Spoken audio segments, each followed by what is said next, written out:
한 주간 주요 뉴스를 분석해드리는 뉴스앤 이슈. 오늘도 부산시의회 서전 의원, 이준호 의원 두 분 함께합니다. 어서 오시죠. 네. 지난 29일 새벽 프랑스 파리에서 희소식이 전해지길 기대했지만 안타깝게도 2030 부산 엑스포 유치 희망이 사라졌습니다.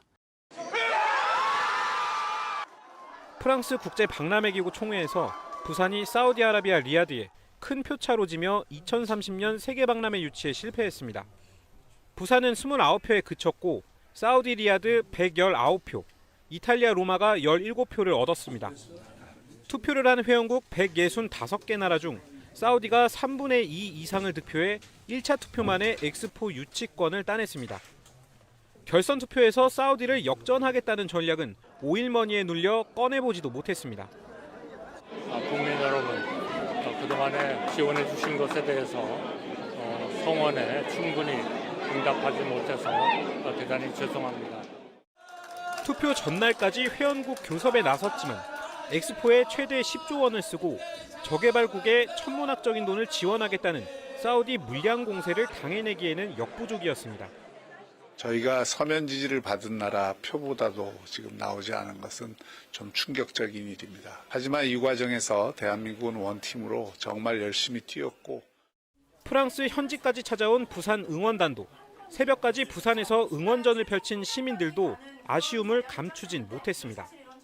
너무 안타깝게 유치에 실패했습니다. 이제 문제는 박빙으로 간다. 그래서 2차까지 간다.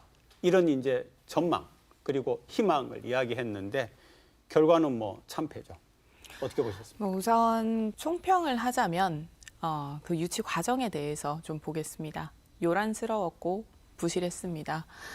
우리는 엑스포 유치 활동에 있어서 가장 중요한 자기 인식, 즉 객관적인 분석과 전략 마련에 완전히 실패했습니다. 이 결과에 대해서 송구하다고 말씀드릴 게 아니라 진행되어 왔던 이 과정에서 오보에 가까운 지나치게 우리 위주의 승리할 수 있겠다라는 희망을 던져주는 이러한 정보력에 대한 부분에서도 문제가 있었고요. 지금 패배를 하고 나서도 사우디아라비아의 전략과 계획을 단지 5일머니 때문이라면서 좀 매도하고 있지 않습니까? 목불견첩이라는 한비자에서 유래한 사자성어가 있습니다. 남을 탓하기보다 남의 약점을 보다 자신을 먼저 살피라는 의미인데요. 부산시와 우리 정부는 지금 그 자세가 필요해 보입니다. 119대 29대 17의 실제 판세 흐름도 전혀 읽지 못했고 다 따라잡았다라는 식으로 우리 시민분들을 자극했습니다. 무능입니다. 엑스포를 자신했고 이 엑스포를 앞세워서 검증되지 않은 기업들과의 MOU라든지 좀 과한 시정 운영 방안들 모두 반성해야 할 점입니다. 엑스포 과정이 요란했다라고 표현했는데 저는 국민들께서 이 표현을 들으면 되게 마음이 아프실 것 같아요. 저희 정치권, 여야, 시민 모두 최선을 다했습니다. 요란했던 것이 아니고 저희가 사력을 다해서 준비했던 거고 저는 이 기간 동안 1년간 우리 위대한 부산 시민들과 함께 이렇게 열정을 태울 수 있어서 너무 행복했었고요. 또 책임 있는 자리에 있는 또 광역 부산시 의원이기 때문에 또 죄송하다는 말씀 또 꼭 드리고 싶습니다. 이번에 사실 큰 표 차이로 실패한 게 외교력, 정보력 부족 그리고 또 K컬처에 너무 기대했다 이렇게 이야기하는데 저는 가장 핵심이 정보력 부족이 아니었나 싶습니다. 어떻게 보셨어요? 사우디아라비아를 보시면 리야드 득표수가 119표 아니었겠습니까? 최초의 현장에서 이제 브라질, 코소보, 카메룬 이 세 개의 국가가 분담금 문제로 투표 자격을 상실했습니다.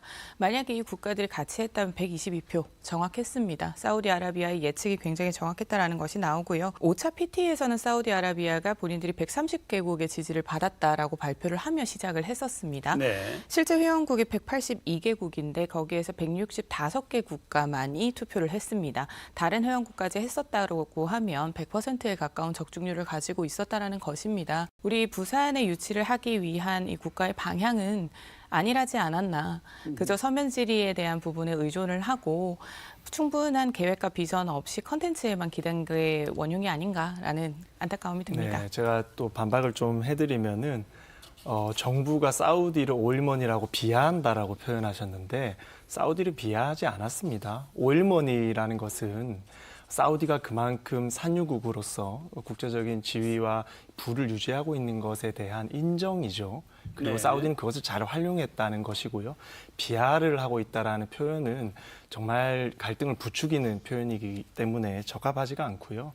그리고 서지현 의원님 말씀하시는 거 들어보니까 정부의 모든 게 정부 잘못으로 몰아가시는 것 같아요.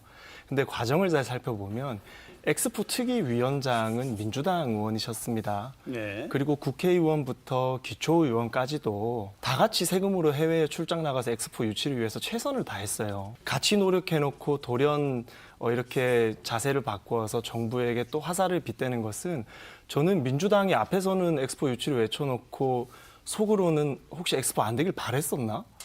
이런 생각까지 들 정도로 너무 진영을 바꿔서 이렇게 비판하는 것이 아닌가 저는 그렇게 생각합니다. 연대 책임을 언급하시는데 잘못된 전략과 방향을 설정한 정부가 반성을 먼저 하지 않으면 어떻게 하자는 말씀인지 모르겠습니다. 495바퀴의 지구를 돌자는 것, 그리고 ODA를 빌미로 해외 고위급 공무원들을 초청해서 관광을 제공하거나 행사 개최를 전략으로 설정하고 협조를 구했던 것은 현 정부와 부산시입니다. 그 요청에 우리는 시민을 위해 봉사하고 국가를 위한 마음으로 모두가 함께 해온 것입니다. 그렇다면 함께 협력했던 그 마음을 부정하고 악의적으로 해석할 것이 아니라 열심히 함께 해주었는데 아쉽게 되었다. 그러니 우리가 부족했다. 그러니 감사하다. 이제는 부산을 위한 미래의 고견을 함께 나누면서 시민을 위해서 함께 나아가자라고 말씀을 하시는 것이 성숙된 자세라고 보입니다. 함께한 노력까지 매도하는 것은 시민들의 상처에 소금을 뿌리는 행동이라고 보입니다. 대통령께서 직접 사과를 하셨습니다. 대국민 담화를 통해서. 네. 저는 국가에서 가장 책임 있는 위치에 있는 분께서 이런 진정성 있는 사과를 했다라는 것. 그것은 매우 큰 의미가 있다라고 생각하거든요. 그리고 앞서서도 제가 말씀드렸지만 국민 세금으로 같이 해외에 다니면서 홍보했습니다. 일방적으로 이렇게 비판할 수 있는 위치에 있지 않다는 점도 꼭 말씀드리고 싶습니다. 이번에 그래 유치에는 실패했지만 혹 우리가 유치 활동을 통해서 얻은 게 있을까 한번 짚어볼까요? 어떻습니까? 가덕 신공항 조기 개항에 대한 기조가 마련이 된 부분은 수학이라고 봅니다. 더하여 이제 미국과 일본 상대로만 좀 편향적인 외교를 펼치던 우리나라의 외교가 좀 개도국이나 제3국의 외교의 필요에 대해서 관심이라도 가질 수 있었게 된 점은 그나마 다행이라고 네. 봅니다. 이제 엑스포 유치가 실패한 만큼 부울경의 백년지대계를 새롭게 설정을 해야 하는데 가덕 신공항에 대한 부분이 굉장히 중요해질 것입니다. 이 부분에서 우리 정부가 기조를 잃지 않고 계속해서 동력을 불어넣어 주길 바랍니다. 저는 한 두 가지 정도로 평가하는데요. 먼저 대한민국과 서울은 많이 알려져 있습니다. 하지만 부산에 대한 인지도는 아직도 많이 알려지진 않았었죠. 이번 경쟁에 참여하면서 그래도 부산이라는 브랜드가 전 세계에 좀 많이 알려지지 않았나. 저는 여기서 작은 위로를 할 수 있겠다라고 생각하고요. 두 번째는 아까 말씀드린 것처럼 정부에서 최선을 다했고 야당에서도 엑스포 특위위원장을 맡아서 국회에서 진두지휘를 해줬습니다. 지금 여야가 많이 다투는 와중에 또 국가 중대 사안에서 여야가 협치하는 그런 모습을 국민들께 보여준 것은 저는 평가할 만하다라고 생각합니다. 엑스포는 이전에도 말씀을 드렸지만 BI 회원국의 투표로 진행이 네네. 되는 구조입니다. 국민들께서 시민들께서 이렇게 열의를 가지는 모습과 부산의 분위기 공유는 사실상 4월 BI 현장 방문 때로 충분했습니다. 하지만 우리가 시에 대한 예산이나 국가 예산이 어디 쓰였는지 조금 더 그 과정에 대해서 보시면 비판을 하지 않을 수가 없는데요. 로고송이나 엑스포 유치 응원 메시지 그리고 서울과 부산 도로 곳곳에 아직까지 남아있는 엑스포 유치 홍보물 이런 것들은 철저히 국내용이었지요. 이런 부분에서 이제 이야기를 하는 것입니다. 네. PT마저도 회원국 한류팬에만 지극히 의존한 모습을 보였었거든요. 한국으로 놀러온 관광객들 그리고 연예인만 앞세운 영상들이 BI 투표에 어떻게 영향을 미칠지에 대한 그 연관성마저 고민하지 않았다라는 점이 좀 아쉽다라는 말씀을 드리고요. 이제는 엑스포 유치는 이제 국가 사무다라는 점을 좀 인정을 하면서 외교부나 경제부처에서 좀 집중을 하도록 해야 할 것으로 보입니다. 조금 지엽적이다라고 말을 할 수 있을지 몰라도 저도 많은 시민분들로부터 마지막 PT에 나온 영상은 좀 그렇지 않았나 이런 얘기를 꽤 많이 들었어요. 네, 마지막 PT 같은 경우에는 이제 연예인분들이 많이 등장했었는데 네. 사실은 저희가 언더독이잖아요. 그래서 셀럽으로 활용한, 그러니까 눈에 익숙한 사람을 활용해서 홍보하는 것은 아주 기본적인 전략입니다. 그 전략은 사우디조차도 그랬었고 로마조차도 그랬었죠. 그래서 패배를 했기 때문에 사실은 어떠한 비판에도 변명은 없는 겁니다. 하지만 기초적인 전략으로 아주 잘 대응했다라고 저는 생각합니다.